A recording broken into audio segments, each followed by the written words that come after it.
A very warm welcome to Britain's favourite Sunday sermon. Now, I've talked before about a lack of information from the authorities. Sometimes you feel you're being conned, misled, misinformed. Well, today I need to talk to you about another subject. We've heard a lot about illegal immigration, but actually we don't discuss enough the huge numbers of legal immigration to the point where it's out of control. We've actually now got mass migration here in the UK. Now, 15 years ago, if we'd had a rational national debate and said, hey, let's increase the population of the country by 10 million over the next 15 years, perfectly reasonable thing to discuss. And if there'd been a vote on it and people had decided yes, I'm pretty sure the next point would have been, well, we better start building some infrastructure, more homes, get more doctors, more hospital places, more dentists, more capacity to cope with that huge extra number of people. But we didn't have that debate, and we haven't built that extra capacity. But that's what's happened. Our population has grown by over 10 million in the UK in some 15 years.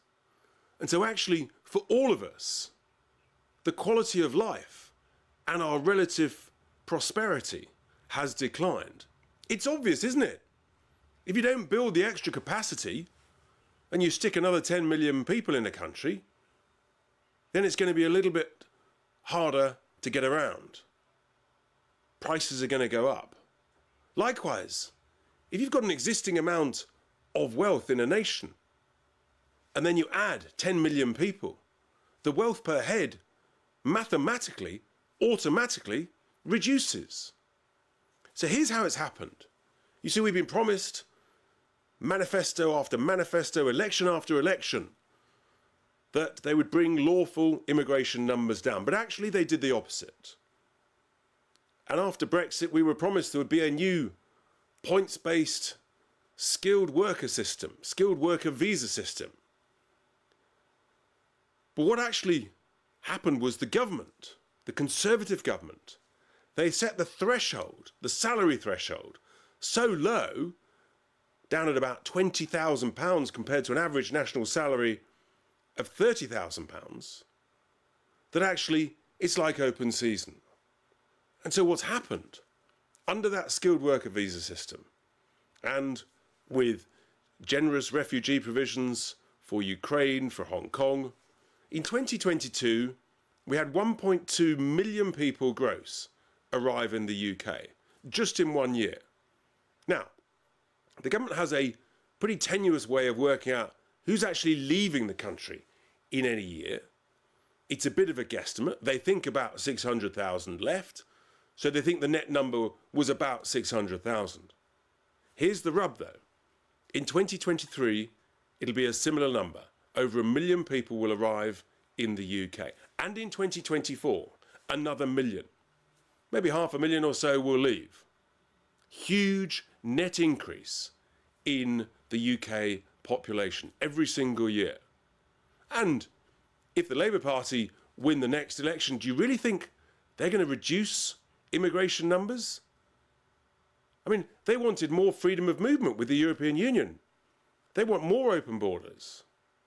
Keir Starmer wants even more resettlement of refugees. He wants to do some form of deal with the EU. So no, under the Labour Party, the numbers will go up. That's under the lawful skilled worker visa system. There's another thing that they never really talk about that I've looked into, visa extensions, that don't really feature in those numbers I've just been referring to.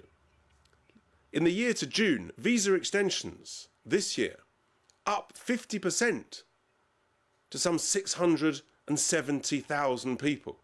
That's people whose visas were about to expire and they've got an extension.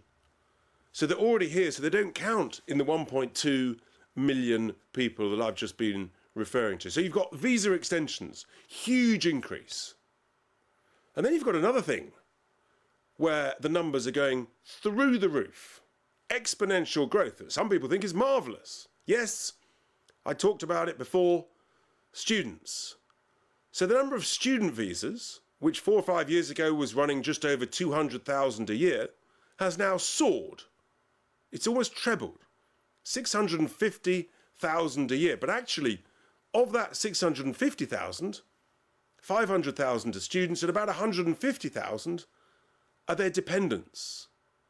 Scratch my head, but why do you need a dependent to go and do a degree? When I did a degree some years ago, it's not like I took my girlfriend up there to my university. Why do you need your dependents to come over? I'll tell you why.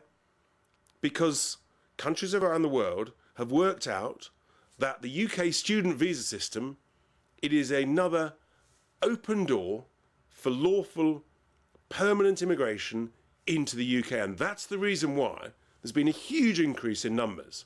In particular, for example, from Nigeria and indeed from India. And those are the nations where actually the number of dependents coming over has also increased hugely. So this student number is going up. And I suspect we'll see over the next 12 months, it'll go up again. Word spreads. People realise there's an easy, open door, lawful way to go and live in the UK. Because all you have to do is do your degree, maybe you pass it, maybe you don't.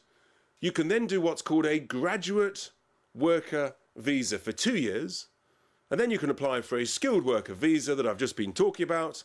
That gives you another 5 years, and then you can stay here under a permanent visa. Bingo! You're in the UK forever. Thank you very much. Don't be surprised over the next couple of years if that student visa number goes to 7, 8, 900,000 plus. It's going through the roof. Now, the universities love it. They're selling more expensive degrees to people. They don't care about the consequences on our fabric, the consequences on society. They don't care that housing rents in student university towns are going through the roof. This year alone, I think, an average of some 9% increase in rents. They don't care about all those consequences.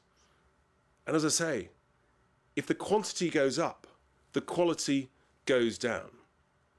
So there we've got 3 ways why the population of the UK is increasing dramatically. 3 legal ways, essentially, where this government have completely opened the borders. They've betrayed Brexit. They said they would take back control of our borders, and they've done exactly the opposite. They've opened the borders lawfully to mass immigration into the United Kingdom. And don't be surprised, all over the world, people have worked it out, and here they come. And the consequences is that our quality of life is reducing. Our public services cannot cope. It depresses local wages, and it reduces the incentive on businesses to train our own young people. You've got this absurd situation. Our own young people encouraged to go to university to do dodgy degrees with huge interest-bearing loans that they can't get on top of, whilst it's sort of open season for anybody to come here. It's a very, very bad way to run a country. I can't think of any other sensible, developed nation that's doing what we're doing. It's completely opened our doors to mass immigration. There's a very simple answer.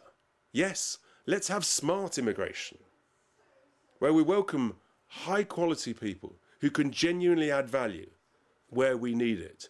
Engineers, doctors, nurses. But what about training our own? Brilliant, smart, bright young people. That's really what we should be doing. So we want smart migration. 1 in, 1 out. If about 400,000 people on average are leaving every year, we could welcome a similar number, smart, high-quality immigration that would genuinely add value. 1 in, 1 out. It's the only net zero I want, net zero immigration. And with that, I think we'd all be a lot better off. And here endeth my Sunday sermon.